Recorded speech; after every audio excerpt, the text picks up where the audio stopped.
Congress party senior నేత ఎన్నో సంవత్సరాలు కాంగ్రెస్ పార్టీకి సేవలు అందించినటువంటి ధర్మపురి శ్రీనివాస్ గారు ఈరోజు అనారోగ్యంతో తుది శ్వాస విడిశారు.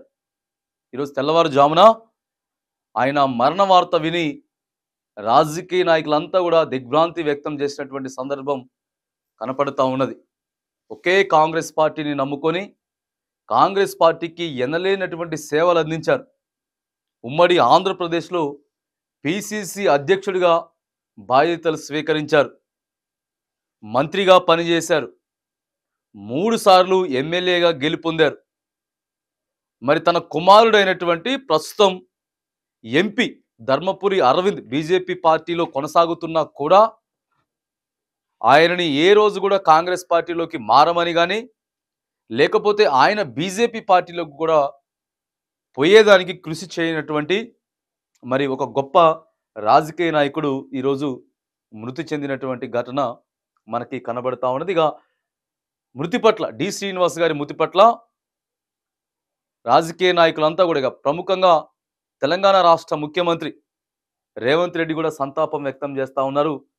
సంబంధించినటువంటి రాష్ట్ర దేశ రాజకీయ నాయకులంతా కూడా ఆయనతో ఉన్నటువంటి విషయాలను నెమరేసుకుంటా ఉన్నారు. ఇక ప్రధానంగా ఉమ్మడి ఆంధ్రప్రదేశ్లో ఉన్నప్పుడు అత్యంత చనువుగా రాజశేఖర్ రెడ్డి గారితో కానీ లేకపోతే కాంగ్రెస్ పార్టీ అధినాయకత్వం అధిష్టానం హెడ్ ఎవరైతే ఉన్నారో మరి సోనియా గాంధీ గారితో కూడా అతి సన్నిహితంగా మెలిగి ప్రత్యేకంగా తెలంగాణ రాష్ట్రానికి ఒక మంచి ఈ ప్రాంతానికి ఒక గుర్తింపు తెచ్చినటువంటి వ్యక్తి మాత్రం డి శ్రీనివాసరావు గారు. ఒకసారి మనం చూసుకున్నట్టయితే ఇక చూడండి, ఒకసారి వైఎస్ రాజశేఖర రెడ్డి గారితో తాను ఎంత సాన్నిహితంగా ఉండేటటువంటి విషయాలు కూడా మరి మనకి ఇక్కడ కనపడతా ఉన్నాయి.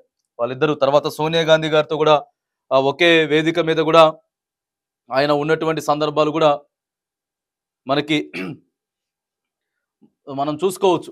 ఆయన ఉన్నటువంటి సందర్భాలు కూడా మనకి గత ముఖ్యమంత్రి వైఎస్ రాజశేఖర రెడ్డి గారు ముఖ్యమంత్రిగా ఉన్నప్పుడు ఆయన మంత్రిగా పనిచేసారు, ఎమ్మెల్యేగా పనిచేసినప్పుడు ఆయనతో కూడా చాలా సాన్నిహితంగా మెలిగినటువంటి సందర్భం కూడా మనకు కనపడతా ఉన్నది. ఇక ప్రధానంగా మరి అధిష్టానం ఉన్నటువంటి సోనియా గాంధీ గారితో కూడా ఆయన మెలిగినటువంటి ఒకే వేదిక మీద కూడా కలిసి మాట్లాడుకొని ప్రధానంగా ఆంధ్రప్రదేశ్కి రావాల్సినటువంటి నిధులను కానీ లేకపోతే ఆంధ్రప్రదేశ్ని డెవలప్ చేసే విషయంలో కూడా 20 ఏళ్ల పాటు కాంగ్రెస్ పార్టీలో సుదీర్ఘంగా పనిచేసినటువంటి నేత ధర్మపురి శ్రీనివాస్ గారు అనేటువంటి ఒక వార్త కూడా మనకి తెలుసు. ఆయన ఎంతగానో కాంగ్రెస్ పార్టీ కోసం పనిచేసిండు అనేటటువంటి విషయం మనందరికీ తెలిసినటువంటి విషయం. సరే, ఆయన ఏదేమైనా కానీ ఈరోజు ఆయన మృతి చెందిండు.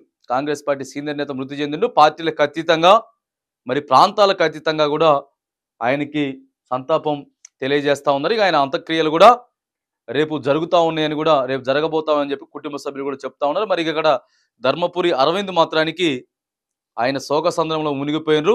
నాయకులంతా కూడా వాళ్ళ స్వగృహానికి చేరుకొని ధర్మపురి అరవింద్ని మాత్రానికి అక్కడ ఓదార్చేటటువంటి ప్రయత్నం చేస్తూ మరి డి శ్రీనివాసరావు గారి మృతదేహానికి సంతాపం ప్రకటిస్తూ ఉన్నారు. నివాళి అర్పించినటువంటి సందర్భం కూడా ప్రస్తుతం మనకి ఇక్కడ కనపడతా ఉన్నది. సరే, ఏదేమైనా కానీ కాంగ్రెస్ పార్టీని నిలబెట్టి కాంగ్రెస్ పార్టీకి ఎనలేని సేవలు అందించినటువంటి ఒక సీనియర్ నేత, కాంగ్రెస్ పార్టీకి సంబంధించిన సీనియర్ నేత ఈరోజు అనారోగ్యంతో తెల్లవారుజామున మృతి చెందారు అనే ఒక ఘటన మాత్రం మనకి తెలంగాణ రాష్ట్రంలో కనబడతా ఉన్నది.